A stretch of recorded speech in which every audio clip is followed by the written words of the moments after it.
नमस्ते श्रोतागण। कहानी चैनल में आपका स्वागत है। आइए सुनते हैं सूर्यबाला जी की कहानी अनुत्तरित। तुम बर्फ हो, बिल्कुल बर्फ। कैसे हो गई तुम इतनी कोल्ड? मैंने चौंक कर सिर उठाया था तुम्हें उत्तर दे पाने के लिए, पर तुम्हें उत्तर की अपेक्षा नहीं थी।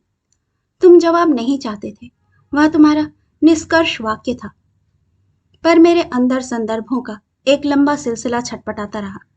बर्फ, बर्फ और बर्फ, खूब बड़ी, खूब सख्त, जिस पर फौलादी हथौड़े का एक भरपूर प्रहार हो तो वह टूट टूट कर छोटे बड़े किरचों में चकनाचूर हो, बिखरती, पिघलती चली जाएगी। लेकिन पिघलने के बाद फिर से कभी क्या वह पहाड़ी झरना बन जाएगी? जंगली पहाड़ी झरने से बर्फ बनते चले जाने की यह प्रक्रिया कितनी विचित्र है। कहाँ कूदती फांदती, छिपती निकलती जंगली धारा, कहाँ पथरीली तहों में सिमटी जमी सख्त बर्फ। मुझे याद है कैसे हरी भरी ऊंची पहाड़ियों से कूद पड़ी थी तुम्हारी बाहों में। बड़ा सम्मोहन था।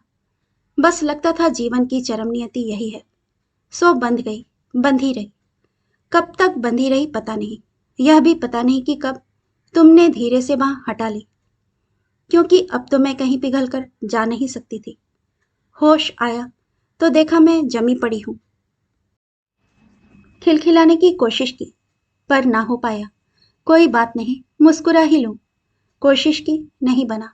फिर कोशिश करती गई, बस जरा और बस। करीब करीब मुस्कुरा ही ली थी। शाबाश, कितनी राहत मिली थी मुझे। और तुम्हें वह मुस्कुराहट बेहद पसंद आ गई थी। तब से हमेशा तुम्हारी यही फरमाइश रही, मैं वैसी ही मुस्कुराती रहा करूं। तुम्हारे सामने मैंने वही किया, तुम्हारे सामने मुस्कुराई ही। जब भी तुम सामने होते मुस्कुराती रहती। लेकिन एक दिन मैं मुस्कुराते मुस्कुराते इतना थक गई कि मन किया रो पड़ूं। शायद थक कर ही रो पड़ी। यह एक बदली हुई अनुभूति थी, बदला हुआ क्षण। लगातार खींचे खींचे होठों से मुस्कुराते चले जाने से यूं ही भरी भरी आंखों रोते चले जाना सुखद लग रहा था।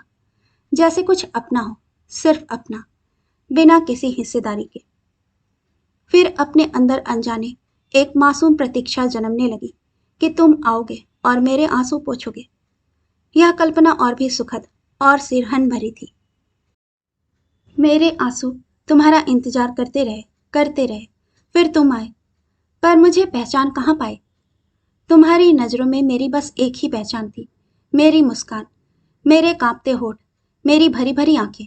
तुम पहचाने ही नहीं, निपट अनजान से देखते रहे।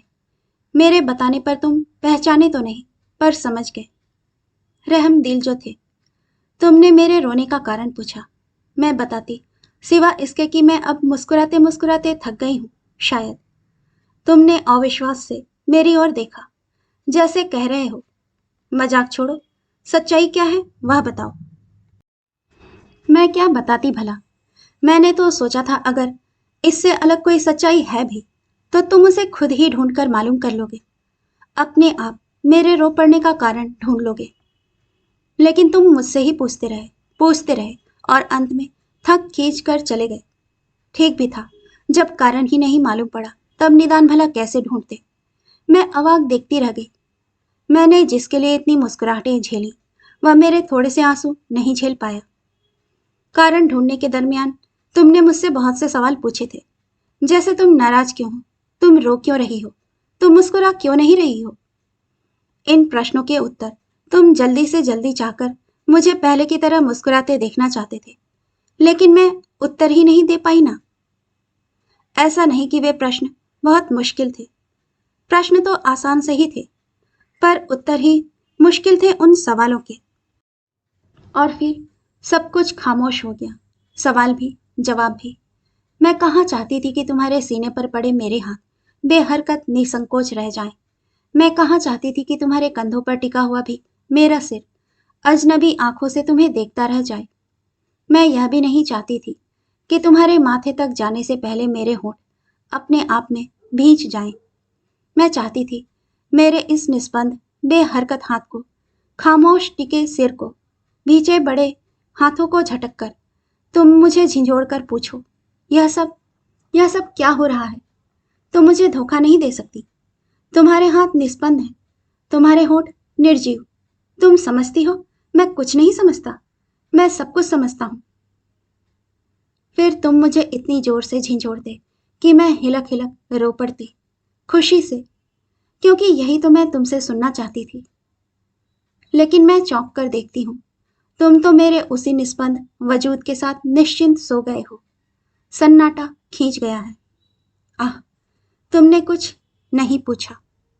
कहानी सुनने के लिए आपका धन्यवाद। श्रोतागण, आपसे विनम्र अनुरोध है कि कृपया कहानी पसंद आए तो इसे लाइक और सब्सक्राइब जरूर कीजिएगा। धन्यवाद।